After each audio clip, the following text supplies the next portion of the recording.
Hello students! It's now time to learn and explore life with technology and livelihood education. I am your TLE buddy, Teacher Jeff, and you're watching DepEd TV. ICT, I'm here, Sir Jeff, your TLE buddy. Your safety is our priority as we turn your dreams into reality. Be future ready with TLE. Have you ever seen a table?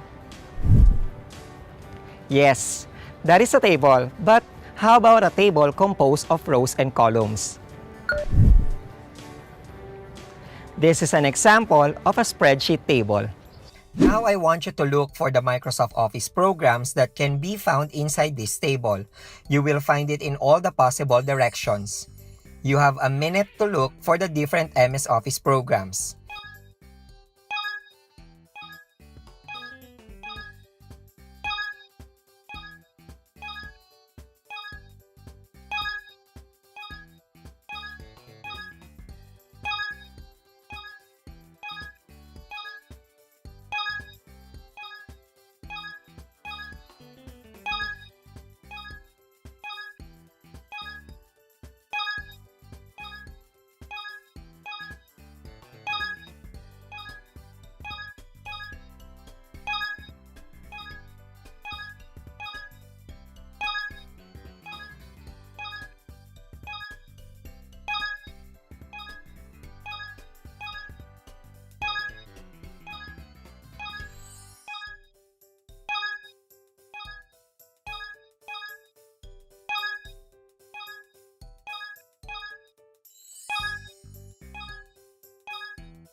Did you find the word Excel?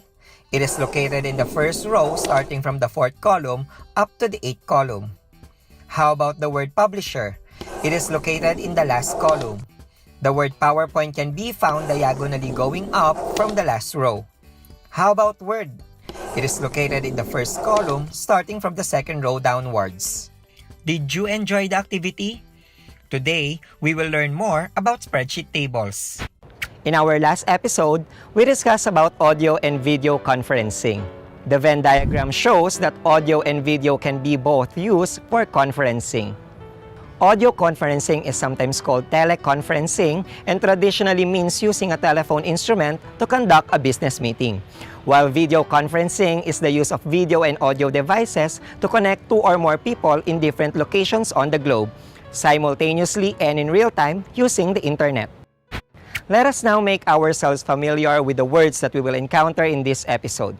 Can you guess these unfamiliar words? Arrange the given letters to identify these unfamiliar words. Let's start! It refers to the process of creating messages composed of characters, numbers, and symbols using mobile devices.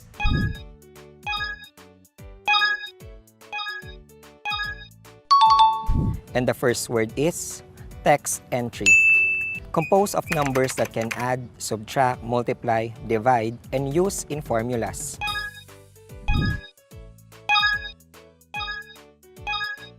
And the second word is numeric data, used to calculate the value of the cell from the contents of the other cells.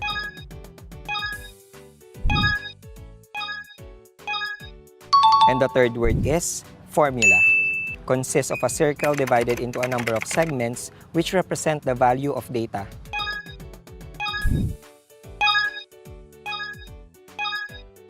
And the fourth word is pie chart. Uses bars to present values.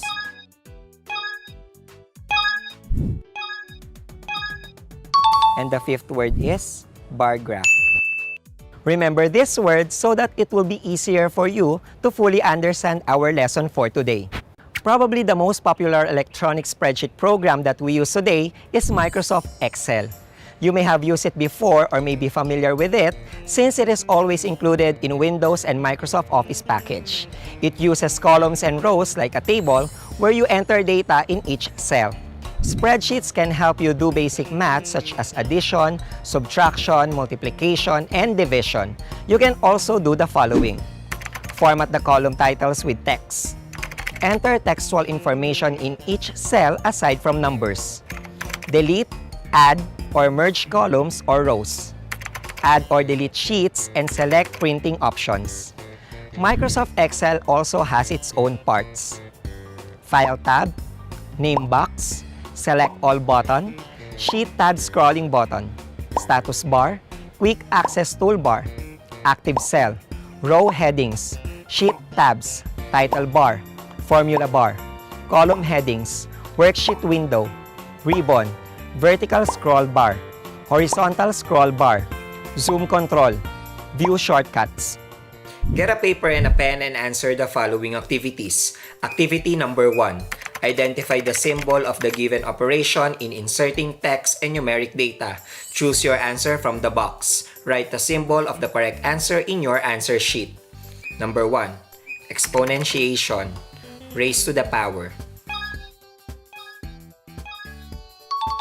And the correct answer is number 2. Greater than. And the correct answer is number 3. Concatenation or joins text. And the correct answer is number 4. Division. And the correct answer is number 5. Multiplication.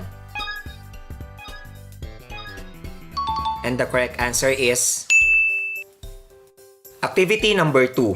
Unscramble the letters to spell out the content being described. Number 1. It refers to the process of creating messages composed of characters, numbers, and symbols using mobile devices.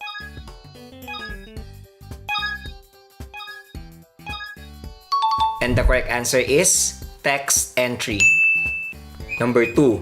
Composed of numbers that can add, subtract, multiply, divide, and use in formulas.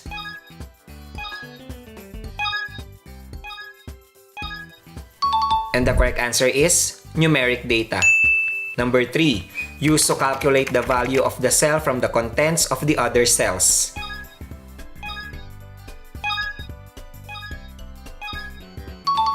And the correct answer is formula.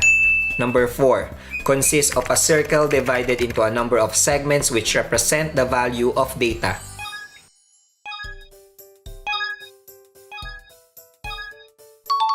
And the correct answer is pie chart. Number 5. Uses bars to present values.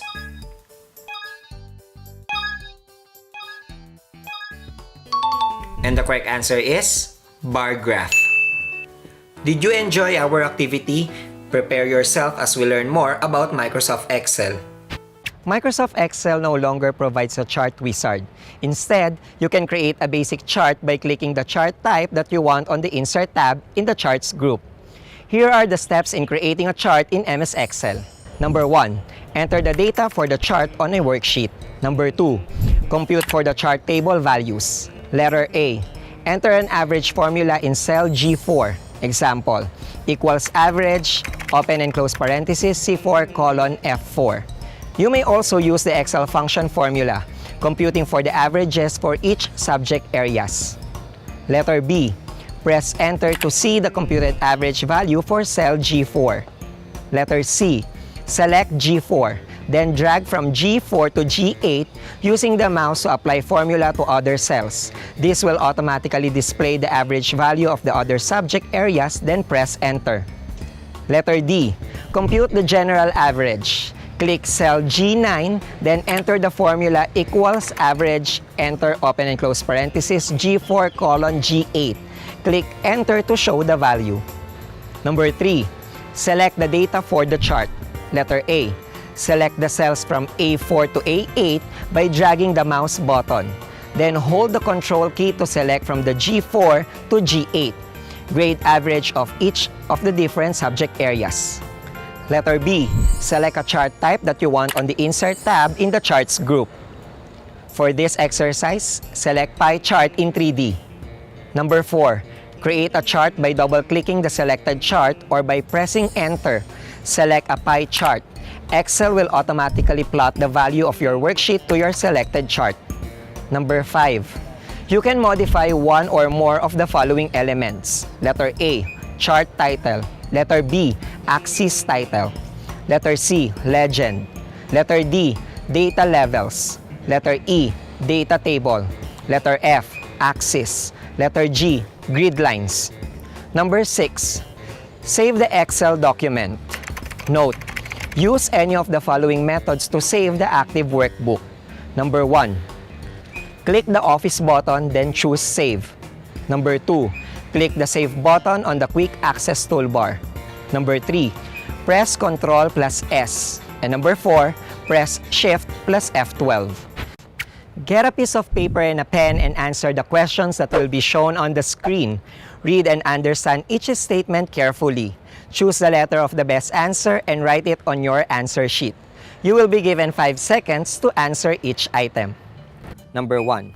It displays the data that you have entered in the worksheet.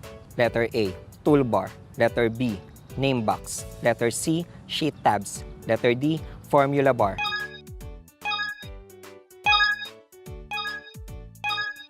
And the correct answer is letter D, formula bar. Number 2. It is located at the bottom of the window. Letter A, name box. Letter B, status bar. Letter C, sheet tabs. Letter D, formula bar.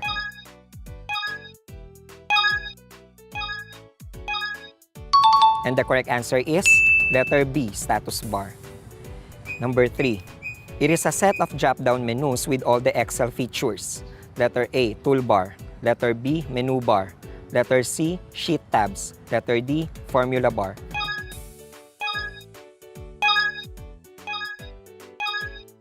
And the correct answer is letter B, menu bar. Number 4. It is like a filing system and a calculator. It is made up of grids where you can enter data and text. Letter A, MS Word. Letter B, Spreadsheet. Letter C, MS Publisher. Letter D, MS PowerPoint.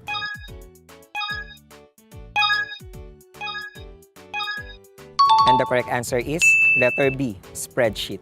Number 5. It is composed of numbers that you can add, subtract, multiply, divide, and use in the formula. Letter A, formula. Letter B, text entry.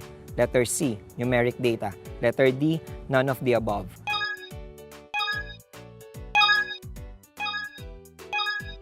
And the correct answer is letter C, numeric data. Number 6. You can use for the titles, heading, and other notes. Letter A, formula. Letter B, text entry. Letter C, numeric data. Letter D, none of the above.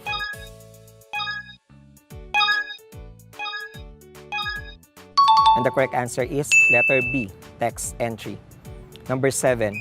You can use to calculate the value of the cell from the contents of the other cells.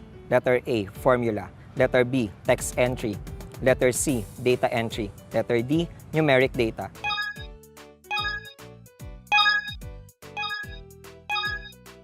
And the correct answer is letter A, formula.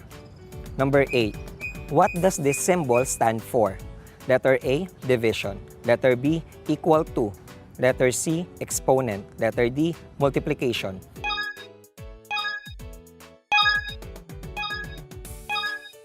And the correct answer is letter C, exponent. Number 9. What does this symbol stand for? Letter A, division. Letter B, equal to. Letter C, exponent. Letter D, multiplication.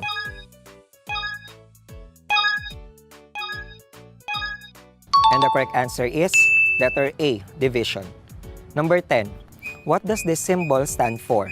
Letter A, division. Letter B, equal to. Letter C, exponent. Letter D, multiplication.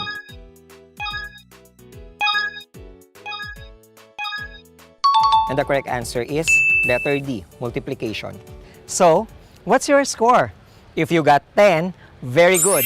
You're on the right track. If not, that's okay. We will have a short review on the next episode. Data analysis is one business area which has improved immensely with the advent of ICT.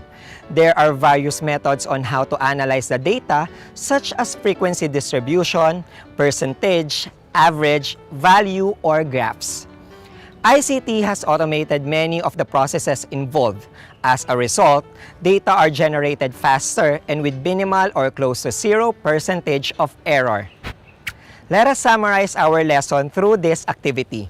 Get a paper and a pen and write your answers. Write a check mark if the statement refers to functions and formulas in an electronic spreadsheet tool in performing calculations on numerical data, and cross if not. Number 1. A spreadsheet is like a filing system and a calculator.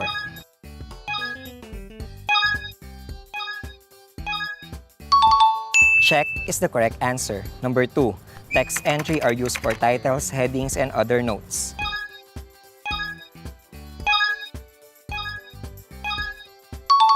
Check is the correct answer. Number 3. Formula used to calculate the value of the cell from the contents of the other cells.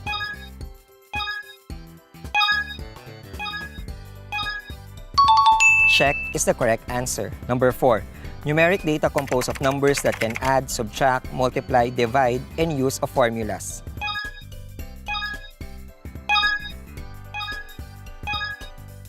Check is the correct answer. Number 5. A pie chart consists of a circle divided with a number of segments which represent the value of the data.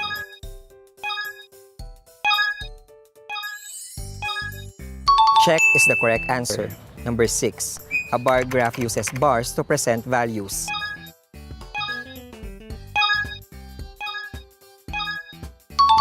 Check is the correct answer. Number 7. Create a basic chart by clicking the chart type that you want on the Insert tab in the Charts group.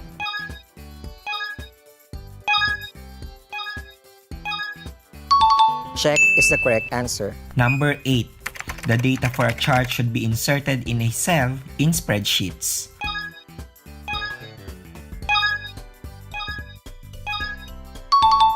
Cross is the correct answer. Number 9. In a spreadsheet, you can only modify an element.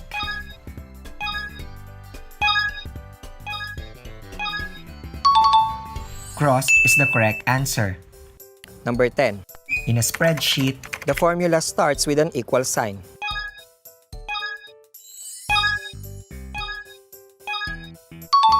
Check is the correct answer. Identify the parts of MS Excel being described in each item. Write your answer in your answer sheet. Number 1. It displays both the name of the application and the name of the spreadsheet.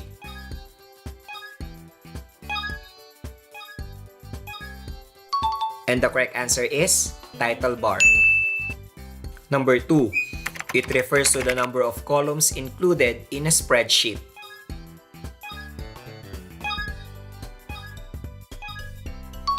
And the correct answer is 256. Number 3. It refers to the number of rows in a spreadsheet.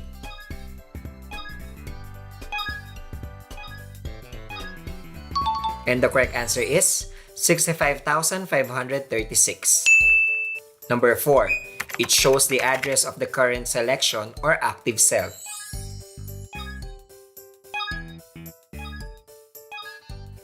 And the correct answer is name box. Number 5. It displays the information entered or being entered as you type in the current active cell.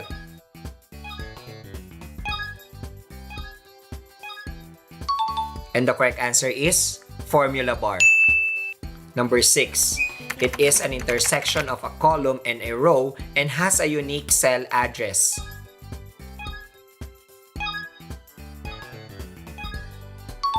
And the correct answer is cell. Number 7. It allows you to move to another worksheet in an Excel workbook.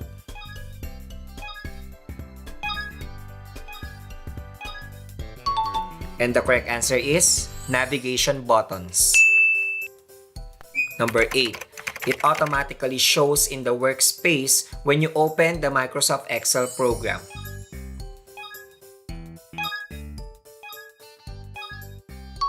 And the correct answer is workbook. Number 9. It is located along the right edge of the screen and used to move up or down the spreadsheet.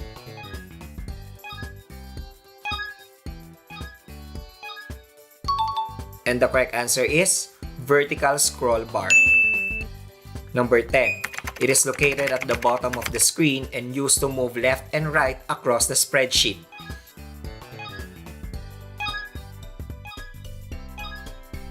And the correct answer is horizontal scroll bar. Congratulations! If you got a perfect score. If not, you can still review by watching this episode in our official DepEd YouTube channel. Do not forget to click the subscribe button and hit the notification bell so you will be updated with our new video lessons.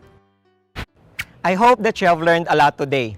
Just have faith in God and ask Him to direct your ways according to His plans. This has been your TLE buddy, Teacher Jeff, saying, be future ready with TLE. Don't forget our hashtag, #skillsmosagot ko, and hashtag DepEd TV.